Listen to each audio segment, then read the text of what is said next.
संजय उवाच। देखिए, अब संजय अब बोल रहे हैं। और जैसे कि अगर आपने समझा होगा, संजय का अर्थ है दिव्य नेत्र, दिव्यता। वो नेत्र जो देख सकें, जो देखने की इच्छा रखते हों, यह अर्थ है संजय का। उस समय राजा दुर्योधन,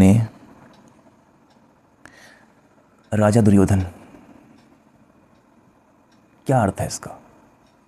अहंकार। राजा दुर्योधन का अर्थ है, देखो राजा बोला गया है, देखो तो जैसे अहंकार भाव होता है, वो राजा का ही तो भाव होता है कि हाँ ये मेरा है। जैसे राजा बैठता है अपने सिंहासन पर और फिर कहता है, तो ये सूचक है अहंकार भाव का। जब आप अध्यात्म के जगत में, जब आप स्वयं के जगत में आगे बढ़ेंगे, तो पहली जो दृष्टि होगी वह धृतराष्ट्र की होगी, जैसे कि आपने पहले श्लोक में आपने पढ़ा होगा। और उसके बाद जब आप आगे बढ़ेंगे, दूसरा कदम जब आपका आगे बढ़ेगा, तो फिर उसके बाद सीधा श्री कृष्ण आपके भीतर प्रकट नहीं होंगे। उतावला नहीं होना है, धैर्य की आवश्यकता होती है, बहुत ज़्यादा धीरज जिसके पास हो, उसी के लिए अध्यात्म का जगत है, उसी के लिए भीतर का जगत है, उसी के लिए यह आनंद बना है।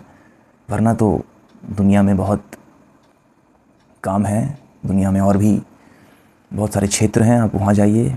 लेकिन अगर आपको वास्तविक आनंद चाहिए तो उसके लिए आपको धैर्य की आवश्यकता है। और वो धैर्य हम कहाँ से देखते हैं? यहाँ पर देखते हैं कि श्री कृष्ण अभी भी प्रकट नहीं हुए हैं, कहीं बाहर नहीं। ऐसा ना हो कि आपकी नेत्र बाहर ही देखना शुरू कर दें। आपके नेत्र भले ही बाहर देखें, लेकिन मैं आपसे ये भी कहना चाहूँगा कि इन नेत्रों को आपको भीतर की ओर मोड़ना पड़ेगा। जब आप इन नेत्रों को भीतर की ओर मोड़ेंगे, तो फिर आपको दर्शन होगा कि अभी भी श्री कृष्ण का आगमन नहीं हुआ है। ये अभी धृतराष्ट्र का ही पुत्र है। अंधकार से ही जो पहला कदम हमने लिया है दिव्यता की ओर, बल्कि महान दिव्यता की ओर, जो कि श्री कृष्ण का सूचक है, तो उसके उपरांत अहम भाव ही उत्पन्न होगा। तो जो नए नवेले होते हैं, जो पहले पहले इस यात्रा पे निकले होते हैं, जिन्हें बहुत चीखना चिल्लाना पसंद होता है, उनको भी ये बात स्पष्ट हो जाए कि दूसरा कदम जब आप आगे बढ़ाएंगे तो वह अहंकार का ही होगा। वह सामना अहम भाव से होगा।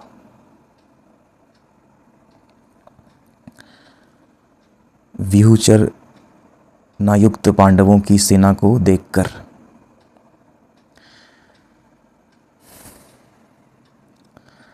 पांडवों की सेना, क्या है इसका आशय? पांडवों की सेना जो धर्म के लिए लड़ाई कर रही है, हरिओम, जो धर्म के लिए अब खड़ी है लड़ने के लिए, वो आप ही के भीतर है, कहीं आप भूल ना जाएं। और ये पंच पांडव क्या हैं? ये पंच पांडव और कुछ नहीं, ये आपकी 5 ज्ञानेंद्रियां हैं, ये आपकी 5 इंद्रियां हैं। ये सूचक है उसी का।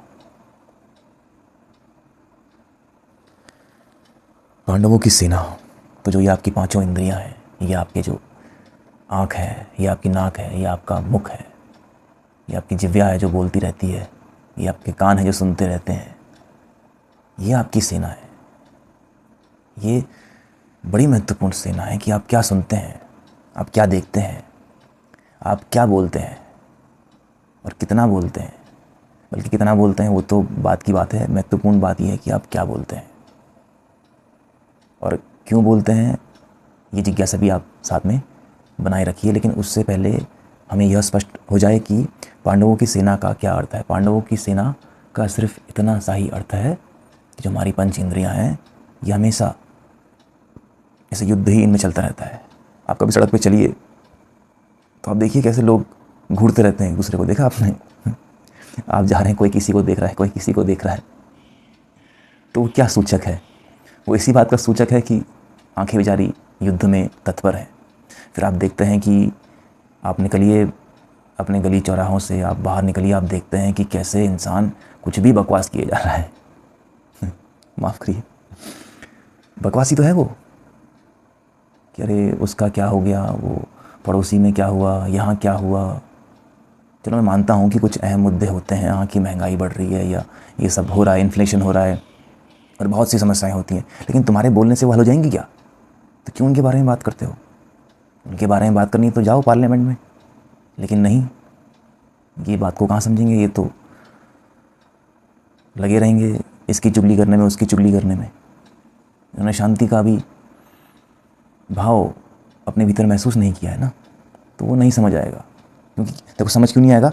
वो भी तुम्हें याद रहे, वो भी तुम्हें स्पष्ट रहे, क्योंकि दुर्योधन है अभी मौजूद, माने कि अहम भाव मौजूद है, अहंकार मौजूद है, जो ये सब होते हुए देख रहा है, जिसको यह सब होते हुए साफ साफ दिख रहा है। तो पांडवों की सेना यही है। ये क्या बोलते हो? गौर करो क्या बोलते हो, गौर करो क्या सुनते हो, और गौर करो ये नेत्र क्यों देखते रहते हैं यहाँ वहाँ हमेशा, किसकी तलाश करते रहते हैं ये। कभी गौर करना इन सब बातों को, जिज्ञासा को जीवित रखा करो 24 घंटे। ये नहीं कि जब आप बैठे हैं कहीं, चाहे कहीं भी बैठे हैं, आप किसी सत्संग में बैठे हो, या आप पहाड़ी चोटी पे बैठे हो, या आप हिमालय में हो, आप जंगल में हो, गुफाओं में हो, कंदराओं में हो, शहर में हो, कहीं भी हो, सड़क पे हो, ये जिज्ञासा को जीवित रखिए। 24 घंटे जिज्ञासा आपकी जीवित रहनी चाहिए, तभी आपको यह सब जो भी मैं आपसे कह रहा हूँ आप इसके साथ जुड़ पाएंगे, बिल्कुल हर एक शब्द के साथ आप इस बात को अपने भीतर होते हुए देख पाएंगे। और द्रोणाचार्य के पास जाकर यह वचन कहा। द्रोणाचार्य, गुरु द्रोणाचार्य जो गुरु हैं, किसके? पांडवों के भी और कौरवों के भी। तो तब जाकर के कहीं हमारा अहंकार जो होता है वो पहल करता है, वो खोज करना चाहता है गुरु की। और देखिए, गुरु से मेरा अर्थ ये बिल्कुल नहीं है कि वो कोई विशेष व्यक्ति ही हो। गुरु से मेरा यह भी कोई अर्थ नहीं है कि वह कोई खास, बहुत जिसका नाम है, जिसकी शोहरत है, या कोई ऐसा जिसने लाल पीले कपड़े पहने हैं, या कोई ऐसा जिसने कोई कपड़े नहीं पहने हैं। ये कुछ भी गुरु नहीं है। ये इन सब में से कुछ भी, ये अवश्य ही सहायक हैं, और ऐसा नहीं है कि मैं इन सब की अवहेलना कर रहा हूँ, नहीं। I do respect them, I respect them with all my love and care. लेकिन बात को हम साफ साफ देखना चाहते हैं।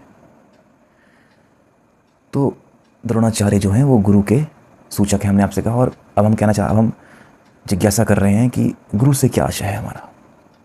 देखो, गुरु आपका जीवन ही गुरु है। आपकी जिज्ञासा का जो छुपा हुआ नाम है वही गुरु है। ये जिज्ञासा आप में होनी चाहिए।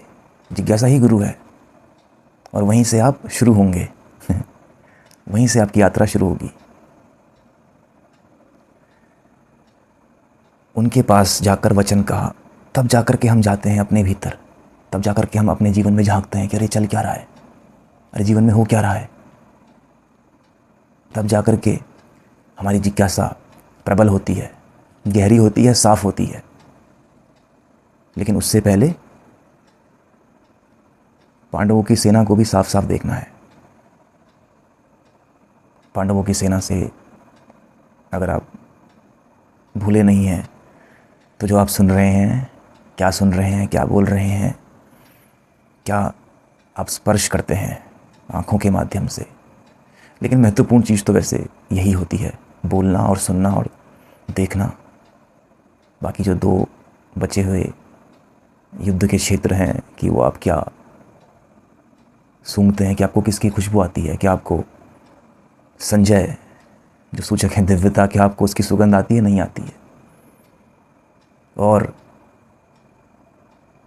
फिर हमारी यात्रा इसी तरह आगे बढ़ती है।